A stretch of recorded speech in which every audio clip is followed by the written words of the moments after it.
Gentlemen, monthly masterclasses are coming. Expect straight talk and real-time interaction, all about handling a very specific challenge related to being the best man you can be and enjoying rewarding relationships with women. To make these new masterclasses a top-flight experience for you, I need your help. What topics are most mission critical to you?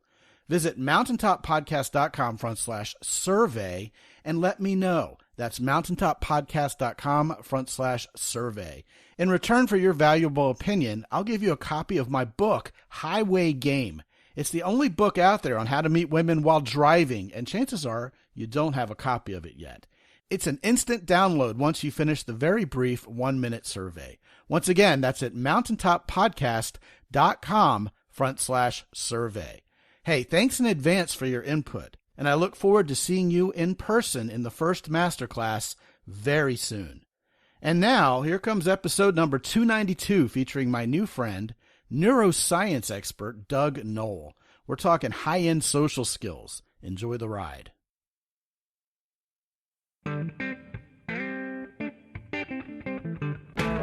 Live from the mist-enshrouded mountaintop fortress that is X and Y Communications headquarters, you're listening to the world-famous Mountaintop Podcast. And now, here's your host, Scott McKay. Hey there, gentlemen. Welcome again to yet another episode of the world-famous Mountaintop Podcast. My name is Scott McKay. That's at Scott McKay on both Clubhouse and Twitter. Real Scott McKay on Instagram.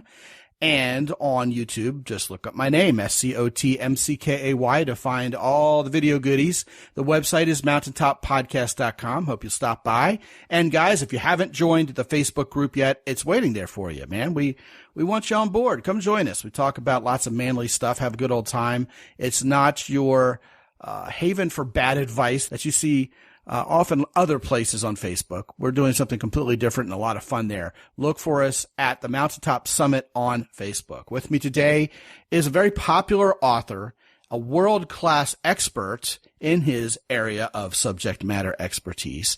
He talks a lot about conflict and helping people de-escalate. As a matter of fact, that is the title of his book, his most popular of the 4 books he's written, De-Escalate, How to Calm an Angry Person in 90 Seconds or Less. Now, we've talked about that topic on this show before, so what caught my eye was how he can talk not only about the scientific basis for emotional intelligence, or EI, but he claims he can teach you how to make any woman fall in love with you in 2 minutes or less, which of course sounds a lot like whisper 3 little words into a woman's ear and make her do anything for you. But this guy is a scientist, damn it. So I think that makes it a little bit different a claim. So with nothing further, Mr. Doug Noll from California. How you doing, Doug? I'm doing great, Scott, and it's great to be here. Yeah, it's great to have you here. I'm sitting here on the edge of my seat waiting to just soak in all the knowledge you're about to drop. I got to ask you this question, what made you so stoked to learn about how to de-escalate and how to calm people down? Because it seems like you have a passion for that. Well, my journey was an interesting one. I won't take up a lot of time talking about it, but my primary professional training was as a lawyer. And I was a trial lawyer for 22 years. And through a series of life-changing events, I decided that was not my calling. And I went back to school and earned my master's degree in peacemaking and conflict studies in mid-career. That was back in the 90s. And at that time, nobody really knew what neuroscience was. But I got the insight that if I'm going to really understand why people fight and how to bring peace to the room, I've got to understand what's going on in the human brain. So I became a student of neuroscience and was actually tutored by a neuroscientist at Caltech. And all of my work since that time is really based on how the brain actually works, not on how people think it works. And as most neuroscientists will tell you, what we perceive is not what's really going on. So a lot of my ideas are counterintuitive and counternormative. Now, that's a bit of an ironic statement that our brains don't work the way we think our brains work, if you think about it. That's right. That's right. We have a perceived experience. But our perceived experience is not what's really going on. Our perceived experience has evolved over millions of years to allow us to do one thing, and that is push our genome into the future by reproducing. Well, it also could be a completely different experience than literally everybody else on this planet is having. by design. It could be. It could be. And if you start talking to the quantum physicists, that's kind of where they're coming from right now. But we all have a shared reality. I mean, we see the same colors and see mostly the same objects. But just because we have a reality that's created in our brains doesn't mean that we all understand exactly what it is that is happening in our brain. And that understanding happens to be really interesting and very useful once you dig into it. Now, one of the things you do with that knowledge you've gleaned over the years is work with convicted murderers who are serving life sentences. You call it the Prison for Peace Project. Right. What's that about? The Prison for Peace Project that I co-founded with my colleague Laurel Coffer started in 2010 in the largest, most violent women's prison in the world. And we were called in by women serving life sentences to help them become peacemakers and mediators to stop prison violence. I was going to say a lot of guys are already turned on. and that expanded from there into that prison ultimately was repurposed into a men's prison. And so after working 3 years with the women, we started working with men. And today, the project has expanded internationally. We're in a number of California prisons, a prison in Connecticut, I think 12 prisons in Greece, a prison in Italy, and we've got a startup in Nairobi. And we think later this year we'll be having a lot more prisons around the world taking up this project because we spent the COVID period, all of 2021, filming our entire curriculum. So it'll be available to any prison or anybody who wants to start Prison of Peace in any prison in the world. Now, with regard to people who've committed these heinous crimes like murder, you're working with these folks directly. Are you finding that their brains are wired any differently than other people who say didn't commit heinous murders, or do they just have a bad upbringing? Is it a socialization thing? Is it they made a bad mistake? I mean, is this a nature versus nurture thing? Well, that's a difficult question to answer. I can tell you that the population that we work with are not, at least in my experience, are not suffering from brain dysfunction the way that researchers have discovered serial murderers, for example, or psychopaths suffer from. So I would say that the populations that we work with, many of them are murderers of one kind or another, suffered from violent upbringing. And as I say, murderers are not born, they're bred. And these are all people who were bred into violence and didn't know any other way of being other than through violence. So talk to me about emotional intelligence, because I think that's one of those terms that people have almost always heard before, but I think it's also widely misunderstood. So break it down for us. Sure. Emotional intelligence, first of all, I teach that you can't learn emotional intelligence because emotional intelligence is a test. Emotional intelligence is a form of social intelligence. The term was coined by John Mayer and Peter Salovey, Mayer out of the University of New Hampshire, Salovey out of Yale University back in the 1990s. And they were psychologists who were studying different kinds of intelligence other than what we would call IQ. And it got popularized by Daniel Goleman in his 1995 bestselling book. But the problem was that Goleman took these ideas and, with no science behind it, made a whole bunch of radical claims and built a cottage industry for which he became very wealthy based on basically unscientific principles. And if you read the academic literature, which I have, you will find that the commercial side of emotional intelligence is scientifically unfounded. What I have learned in my work is that you don't teach emotional intelligence. What you can learn and master is emotional competency. And that's the starting point. And there are 3 basic emotional competencies. And once you learn those, everything changes. So much like IQ, EQ is something that is innate. You don't teach it. That's another big debate. Is it trait-based or skill-based? And I believe it's a little bit of both. But I also believe that anybody can learn to be more emotionally intelligent by mastering the 3 basic emotional competencies, which are self-awareness, self-regulation, and empathy. And the way we teach, which is very interesting, is there are 2 kinds of empathy, cognitive empathy and affective empathy. And when we teach cognitive empathy, and once people learn the skill of cognitive empathy, they become emotionally self-aware and they are able to emotionally self-regulate. So this is the concept of social skill. Correct. And the ability to learn that in action. That's right. And it's the power of this. I cannot overstate the power of this skill. To me now, it is the foundational skill of life. You're talking about cognitive empathy at this point. Correct. Well, and what happens is as you practice cognitive empathy, you develop what's known as affective empathy, which is faster and more powerful. But the key to all of this is a foundational skill called affect labeling, which is a big technical neuroscientific name for simply reading another person's emotional data fields and then reflecting back their emotional experience to them. You know, there's a very loose term that's bandied about, reading the room. Right. As a very important social skill. Right. What do people really mean by that? Well, I think that, that's a pretty broad generic term, but I think when you're reading the room, a skilled person is first of all going to be reading the emotional climate. What's the climate in the room? Where are people emotionally in the room? Is this a room of stress, or is it a room of happiness, contentment, fun? And then looking around the room, you're looking at people and you're quickly assessing where are these people? What are these people experiencing emotionally in the moment? And there are many people who are skilled at this. They don't even know they're skilled at it. They've never learned how to do it. They just intuited it and figured it out. So when you're reading the room, what you're really doing is assessing the emotional climate that you're in at the moment. Is that related to cognitive empathy? Yes, it is. Okay. That's the plane I'm trying to land here, getting to kind of the practical definition of what you're talking about between the cognitive empathy and the affective empathy and how those might intersect. Yes. And so I'm using some fairly technical language here when we can really boil it down to a very simple concept. And that is that human beings, every human, is 98% emotional and only 2% rational. We can't even be rational unless we're emotional first. Sounds like something Yogi Berra said. 90% of this game is half mental. That's exactly right. Your percentages are a little different. That's right. Yeah. But there was some interesting wisdom from that man. Absolutely. The point here is that we are emotional beings, not rational beings. That's the basic teaching of neuroscience. And we have the innate ability, all of us, to read accurately and quickly other people's emotions, their emotional data fields.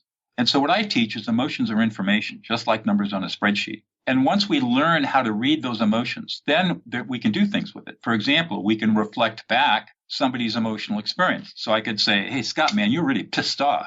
You're frustrated. You're angry. Nobody's listening to you. You don't feel like you're being heard.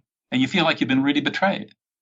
And notice how that would be in a negative experience where that happened to you. And I'm just reflecting back your emotional experience to you. What the brain scanning studies show is that when you do that to another person, the emotional centers of the brain are inhibited, while at the same time that a part of the brain called the ventrolateral prefrontal cortex is activated. So that what is in essence happening is because you're upset and angry, you can't process anymore. I lend you my prefrontal cortex for the 30 to 90 seconds it takes for you to get back online. You instantly calm down. And all of a sudden, we can start looking at the problem using all of our faculties rather than just being reactive emotionally. I'm reminded of the time Dr. Mark Goldstein was on this show, and he talked about how he quite literally talks people considering suicide off the ledge. Mm-hmm.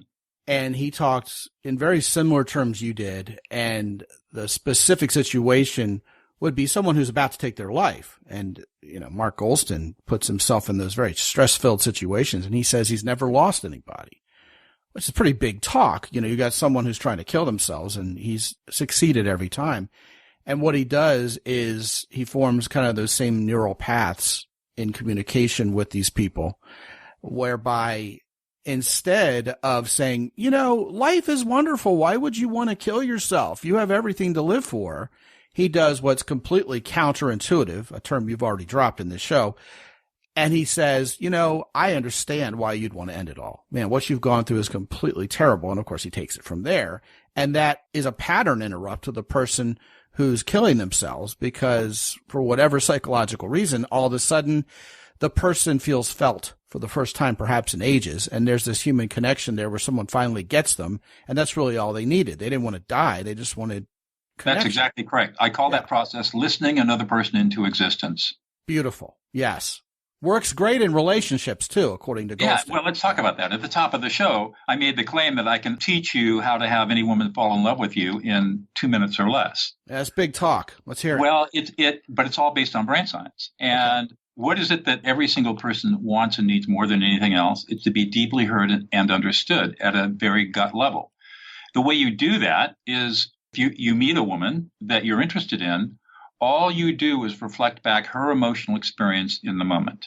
So she's telling you a story. Maybe she's telling you about who she is or what she does or whatever. Your response to her is to simply reflect back her emotions. What is she feeling right now? And you will touch her at a deep level that she has never been touched before, and she will love you for it. This is true not only if you're out there dating in the dating scene, but also if you're in a committed relationship. If you start using this idea, you will stop all fights and arguments in your relationship forever. You will never fight or argue with your partner again. You want to stop fights and arguments with your kids? Listen to their emotions and reflect them back. You want to stop temper tantrums? Listen to your child's emotions and reflect them back. Oh, honey, you're really angry. You're really frustrated. You're really tired. All you have to do. It's magical. Absolutely magical how it works. You know, you're talking about making a woman fall in love with you in 2 minutes or less. And I can't help but think of all those late night phone conversations, you know, with the quiet storm music in the background, and how this deep conversation invariably leads to something horny. You know, you can just play it like a fiddle. Fantastic. Yeah, I mean, a woman who feels deeply heard and validated is going to feel emotionally safe. And when she feels emotionally safe with you, she's going to be wanting intimacy. Bingo.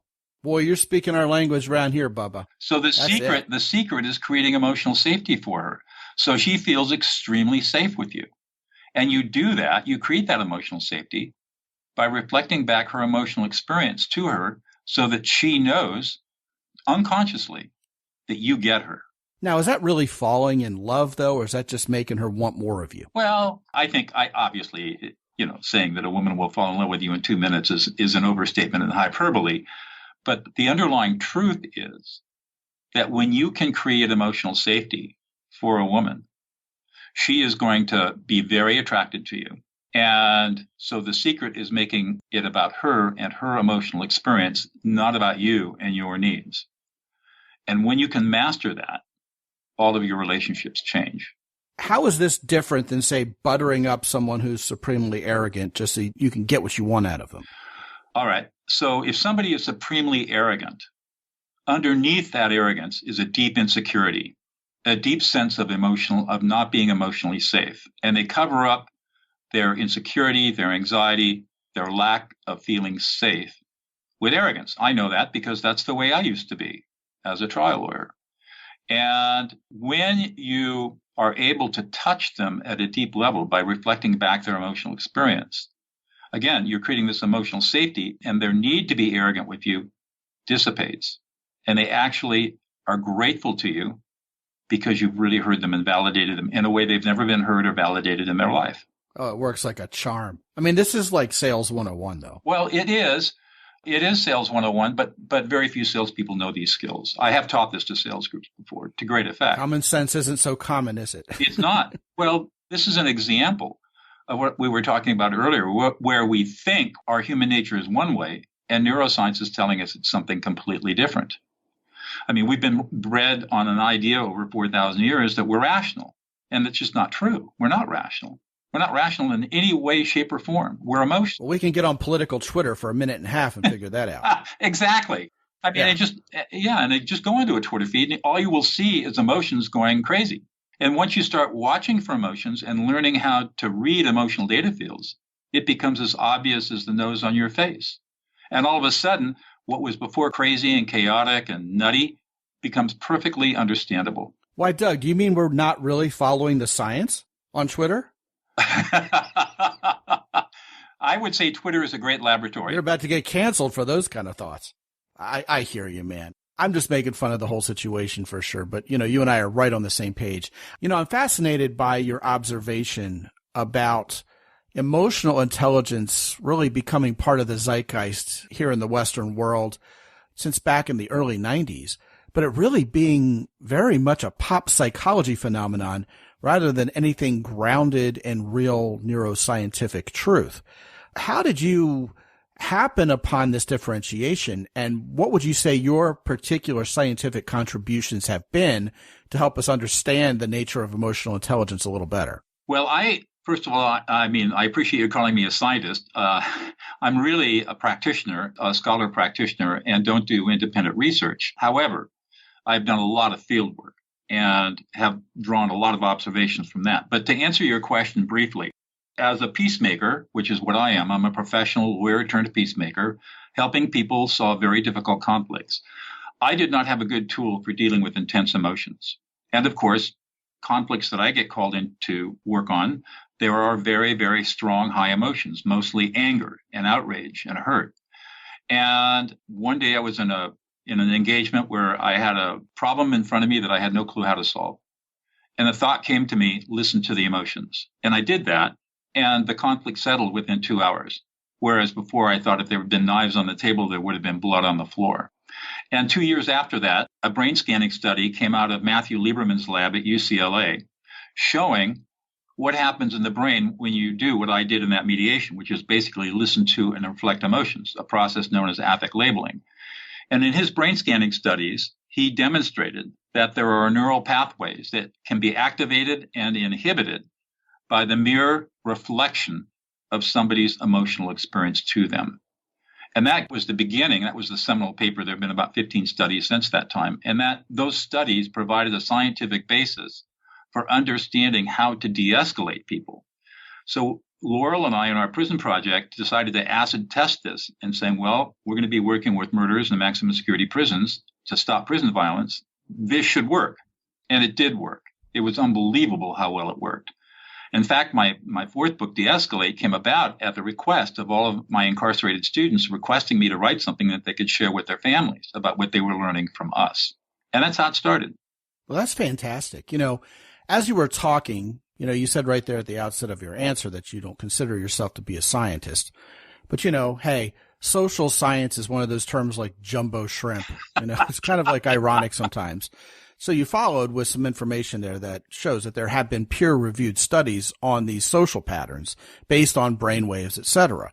So clearly there is some science to it, even if you're not the one who generated the scientific papers yourself. You're a practitioner of this brand of science rather than just going around spouting the social niceties that sell books. That can be differentiated here. Right. Everything that I teach is based on science. And when I teach workshops or I do online workshops, if people challenge my work, which happens occasionally, I say, well, where's your science? And I'm happy to look at your studies. Here's my bibliography. Here's what I rely on. The work of Matthew Lieberman, the work of Lisa Feldman Barrett, and other giants in the field who are Antonio Damasio, Joe Ledoux. God, I thought you were going to say Anthony Fauci when you started with the ants. No, not Anthony Fauci, different field of medicine. But these people are doing groundbreaking work. And of course, they're scientists, so their work does not get out in the world much. What I do is take that science and integrate it into practical application to solve serious everyday world problems. Like the everyday problems of fighting and arguing, the everyday problems of intense conflict, the everyday problems of lack of intimacy in relationships, or not feeling emotionally safe. These are everyday problems that everybody faces. And my job is to take the science and figure out a way to use it and then teach people how to use it so that their lives can be happier and more fulfilled. Well, what are some practical steps for the guys listening, and maybe for me too, because God knows I need it, to improve our emotional skill set? First of all, do we measure our own emotional intelligence so we know where we're starting from, or perhaps what our aptitudes are like we would with an IQ test? And if so, what do we do with that starting point, and what are some of the skills that we can practically start with? I would say don't waste your time with any of that garbage. Okay. So here's the practical way to do it. Let's assume that, we're still in pandemic, but let's assume that you can go into a Starbucks, for example. You want to start with a very low risk social situation where if you make a mistake, you're not going to be embarrassed or shamed. Starbucks is a perfect place for that. You walk up, you're in line, you walk up to the barista taking your order, and you look him or her in the eye, and you say something like this: wow, you look really happy today, because they usually are. Starbucks hires people who like to be up early and are happy. And then put your white lab coat on and be the observer and watch what happens to that person and what he or she says to you. And what you will see is that they'll, first of all, go into a huge beam, a big grin, and they'll say, yeah, and then they'll start talking about how great their day is. And you just do this over and over and over again, 3 or 4 times a week, wherever you go, into a store or into a restaurant. For example, if you want to get really great restaurant service, when your server comes up and introduces himself or herself, again, depending upon the situation, you might say something, wow, you look really stressed and overworked right now, because many of them are. And that person will then start just telling you how awful their life is. And you just label their emotions. You're really angry, you're frustrated, you're tired, and you'll get the best service you've ever gotten in your life. That's how you start with this. You've got to experiment and practice it to see how it works for you. And then after you've practiced it for, usually it's 4 to 6 weeks of practice, you'll feel comfortable enough with it that it will become habitual. And then you can start going a little deeper into the pool, into your relationships. That totally disarms hot waitresses, by the way. Totally. Like all these guys going into Hooters and turning it into a South Park episode because she called him sweetie or cutie or something. If you've ever seen that South Park episode. Big mistake. It's hilarious. Yeah. They're just playing for tips. I mean, it's an acting job. Right. But when you can kind of penetrate through that and acknowledge her, and she feels like you're giving something to her instead of trying to take. That's right. It disarms them. It's like hypnotic. It's crazy. You're creating emotional safety. Yes. And you're creating emotional validation. Right. The guard comes down. That's right. Yeah. That's what every woman craves. Every man craves it too. Every human being craves it. And we don't get it. Now, hold on a second here, because this is an extremely teachable moment for everybody listening who's looking to find an extremely attractive, highly desirable girlfriend. Those women who we think are getting all this attention from men and, they can just sit here and reject guys all day long. They're getting the same kind of attention all day long, which is selfish sexual attention. Guys are wanting a piece of her. They're wanting to get in her pants.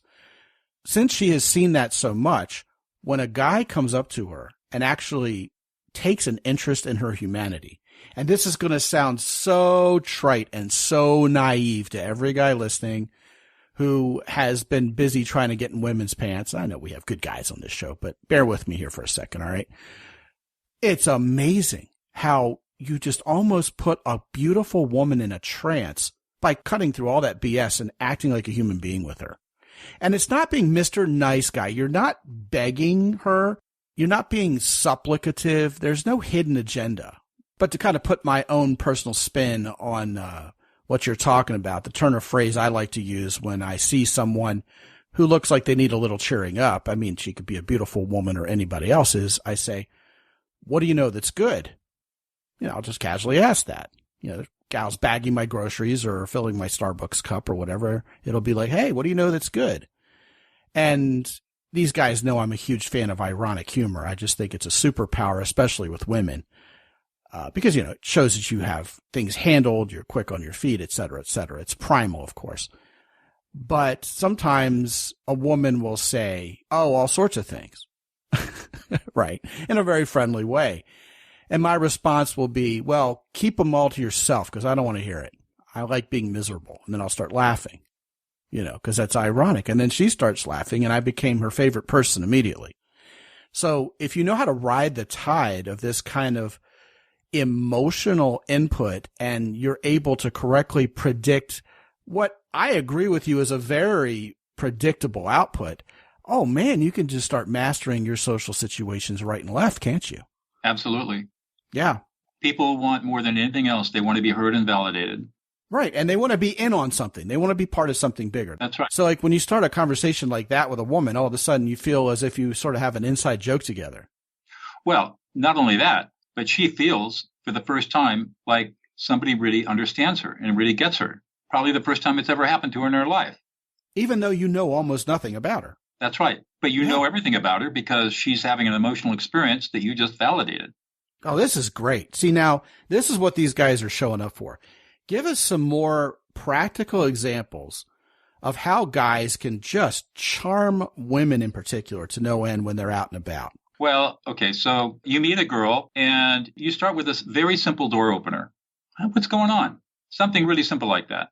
A totally non-offensive, just an open-ended question inviting her to talk. And she starts to talk, and what you do is you ignore her words.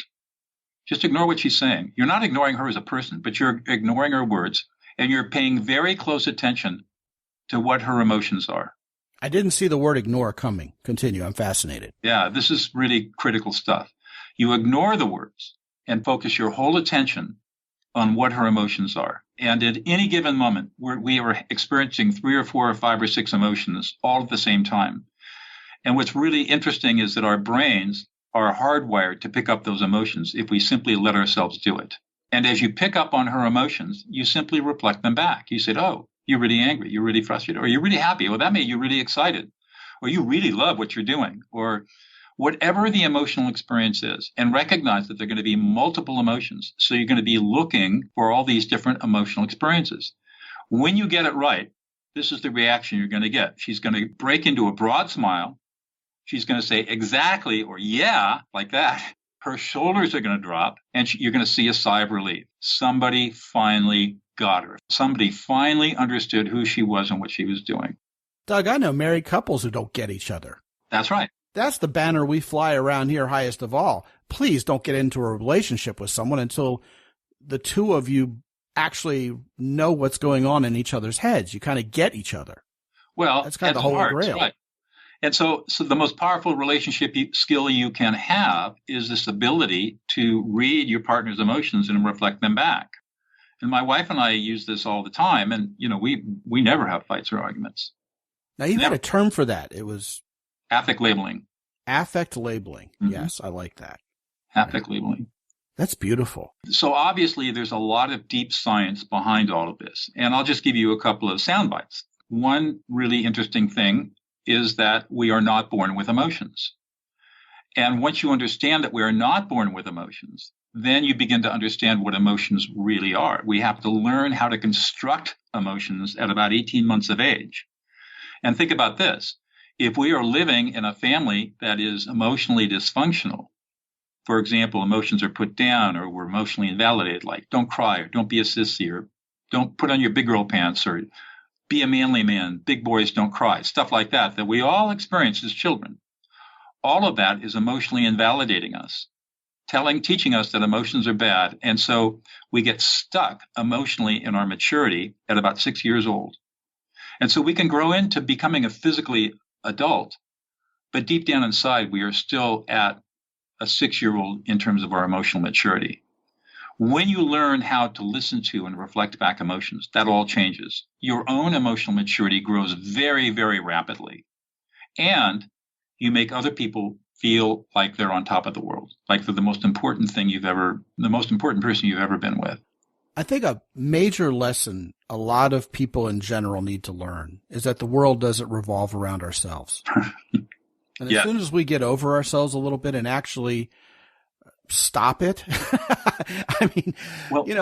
stop the world that revolves around yourself from revolving. You just jump off for a second.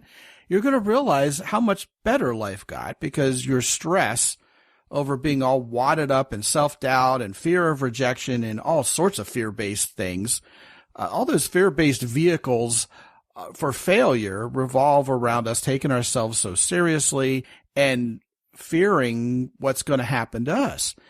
So when we sit across the table from a woman on a first date and we stop worrying about how we're coming across and whether we're going to get accepted or rejected, and we actually open our eyes and read the room and read the emotions on this woman's face, then like you just said, it sort of automatically comes to you to say things like, hey, you know what? You look better than your pictures online already. I'm already having a good time. I think this is going great. And you'll watch the woman, you said her shoulders drop, and the body language descriptors you're using are so right on the money.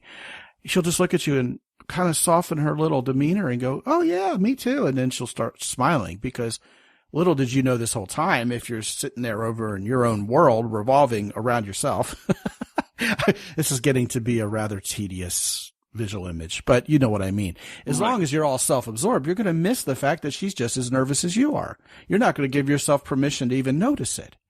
And yet, when you step outside of that, all of a sudden people like you more, you like them more, and your social interactions are better on the spot, for sure.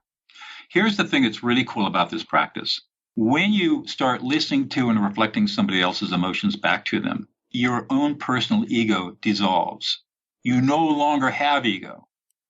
It's a weird phenomenon that happens in the brain. And what happens is your sense of self completely goes away. And you are just totally present for this woman in that moment for 20 seconds. It's the most remarkable experience you can imagine. And to your point, your anxieties, your fear of rejection, you're wondering whether or not you're good enough, all that goes away. And you are totally present with this woman. She senses it and senses your true authenticity as a human being and deeply values that moment. Now, see, the great irony of social interaction is the more we try to gain approval from other people, the more of an approval-seeking sort we are, the less approval we get. And what you just did is unlock the reason why that psychological dynamic is what it is. Correct. Yeah. Isn't that fascinating? Well, another thing that Yogi Berra said famously is it gets late early here. And it certainly does. So we've drawn to the end of the time here. This has been a great conversation. It took we talked about some really great stuff that I didn't see coming. And I want to point these guys to your book, Doug. Actually, all four of them, guys. If you go to mountaintoppodcast.com/Amazon, you will find all four of Doug's books. Among those four books is the one we've been talking about the most here. Doug's wildly popular bestseller, De-Escalate, How to Calm an Angry Person in 90 Seconds or Less. And I'm proud to tell you, and I'm sure Doug is proud of this as well, he's built a special website just for you guys, listeners of this show. And you can reach that by going to mountaintoppodcast.com/Noll. Not the grassy kind with a K on the front. There's no silent K here. It's simply Noll. So it's mountaintoppodcast.com/Noll, and you'll be able to learn more about what Doug Noll has going on, and grab yourself a minty fresh copy of his book, De-Escalate, How to Calm an Angry Person in 90 Seconds or Less. Doug, thank you so much for dropping by today. Been a great conversation. Hey, Scott, I've really enjoyed it. Thank you. Yeah. And guys, listen, something else you'll really enjoy is what Origin and Main and Hero Soap have for you. This is manly stuff. Hero Soap will make you feel better and smell better for sure. Origin and Main has the greatest jeans ever. I just had a coaching call with a guy last night, and Origin and Main came up and he said, "Hey, Scott, I have the jeans on right now." I go, "Oh, greatest jeans ever." He goes, "Oh man, no doubt." So some of you guys are getting a few pair of these Origin jeans. The factory jeans are amazing. The Delta jeans are also. Just depends on which one is going to float your boat. Get a couple pairs of each if you want. They will be the best jeans you've ever worn. They're made in America, and man, they are just rock solid. I expect my pairs of Origin jeans to last for like 50 years. They'll probably last longer than me. They look good when you go out on a date, and you can actually work in them also. Very versatile. Great supplements from Origin Labs. Their vanilla protein powder in particular is excellent. Anything you partake of from mountaintoppodcast.com/Origin, you can slap a 10% coupon on by applying Mountain 10 to that order. Same holds true for our friends at Hero Soap as well. Put Mountain 10 on any order there and get 10% off your Hero Soap order. And guys, some of you haven't gotten on my calendar and talked to me yet. Hey, you know what? I can't believe we're already well into the year 2022. It just seems like New Year's Eve was yesterday. Guys, another year is passing by. Are you meeting the kinds of women you want to meet? Or are you still settling for less? What's it going to take to get the right woman in your life? Well, we can talk about all of that and get you results in advance. Hey, I guarantee it. When you talk to me for just 25 minutes, I'll give you something that is actionable that you can take with you. If you want to talk about the possibility of putting a whole plan together and working with each other on a coaching program, hey, we can do that too. But either way, you will emerge from that 25-minute call with something you didn't have going in that's going to make you better as a man and better with women. You can sign up and get on my calendar by visiting mountaintoppodcast.com, and I look forward to talking to you soon. And I'll also look forward to talking with you again on the next episode. This is Scott McKay from X&Y Communications in San Antonio, Texas. Be good out there.